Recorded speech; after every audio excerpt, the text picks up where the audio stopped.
Shalom, selamat malam Bapak Ibu yang dikasihi Tuhan. Berjumpa kembali dalam program My Way, satu program renungan singkat yang akan memberkati kita sebelum kita beristirahat tidur malam hari ini. Dan malam hari ini kita masih dalam satu tema besar, yaitu membangun disiplin rohani. Dan khususnya malam hari ini kita akan membahas satu tema tentang disiplin berdoa, bagian yang kedua, di mana kita akan belajar dari teladan Yesus Kristus yang akan kita baca di dalam Injil Markus 1 ayat 35 yang berbunyi demikian. Pagi-pagi benar, waktu hari masih gelap, ia bangun dan pergi keluar. Ia pergi ke tempat yang sunyi dan berdoa di sana. Dan melalui ayat ini ada beberapa hal yang akan kita pelajari bersama.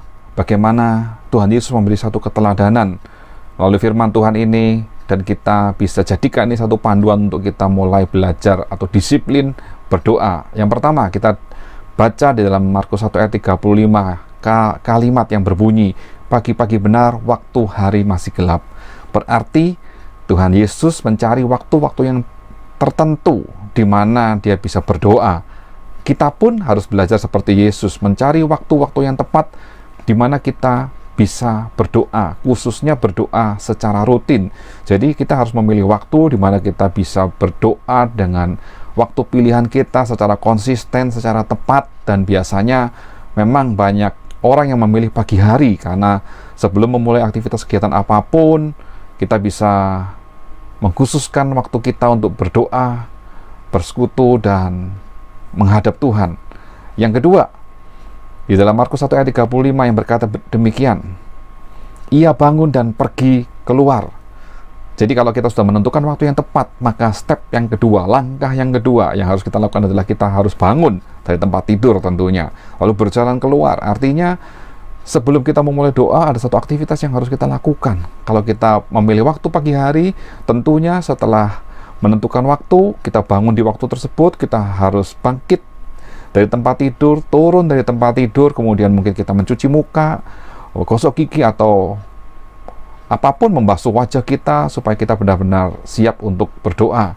Dan tentunya hal-hal ini disesuaikan dengan kondisi di rumah kita masing-masing. Lalu yang berikutnya, di dalam Markus 1 ayat 35 berkata demikian, ia pergi ke tempat yang sunyi. Artinya saat kita mencari lokasi, tempat untuk berdoa, kita harus melihat situasi kondisi, yaitu carilah tempat yang tenang atau sedikit atau minim gangguan, di mana ini bisa dikoordinasikan dengan penghuni rumah lainnya. Kalau kita dalam satu rumah tangga dan ada banyak anggota keluarga di situ, tentunya setelah kita memilih waktu yang tepat, kita mengambil langkah untuk bangun dan mempersiapkan diri untuk berdoa kepada Tuhan, lalu kita bisa mencari lokasi yang tepat dan tenang untuk kita bisa berdoa dengan tenang.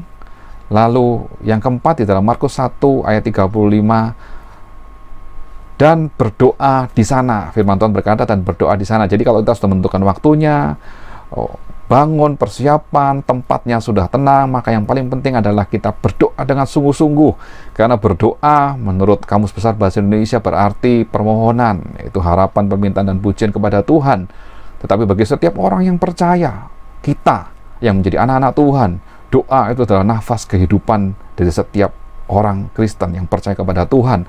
Satu hubungan yang intens dan komunikatif dengan Bapa kita. Lalu bagaimana cara kita berdoa? Tentu harus dimulai dengan sikap hati yang benar, yaitu datang kepada Tuhan dengan hati yang percaya dan penuh dengan kerendahan hati. Lalu apa isi doa kita? Kalau kita berdoa kepada Tuhan, umumnya berisi pujian, pengakuan kepada Tuhan, ucapan syukur dan terima kasih.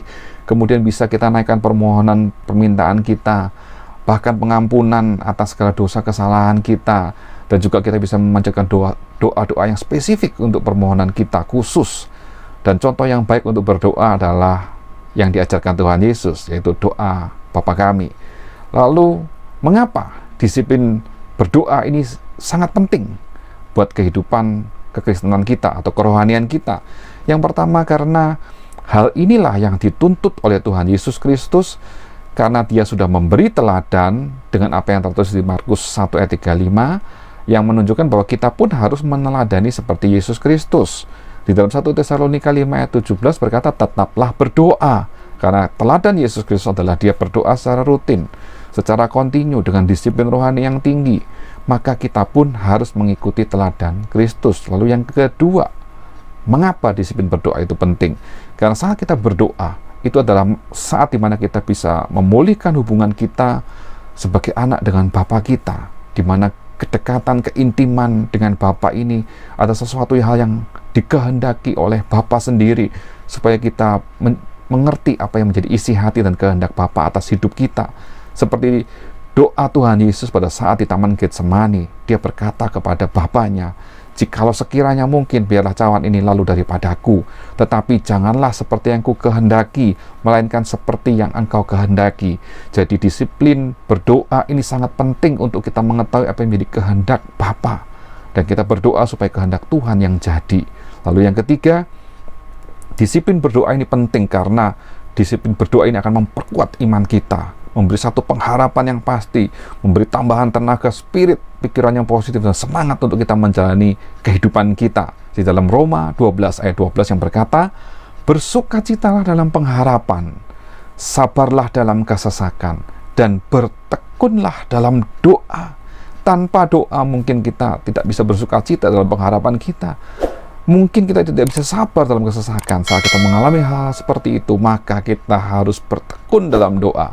Jadi disiplin berdoa ini sangat penting sekali. Seperti yang sudah saya jelaskan tadi, bahwa mari kita mulai melakukan malam hari ini dengan berdoa dan menentukan waktu-waktu khusus di mana kita bisa berdoa, berkomunikasi dengan Bapa kita, belajar untuk mengetahui dan mengenal apa yang menjadi isi hati Bapa, dan kita melakukan apa yang menjadi kehendak Bapa dalam kehidupan kita. Puji Tuhan, Tuhan Yesus memberkati kita malam hari ini. Haleluya.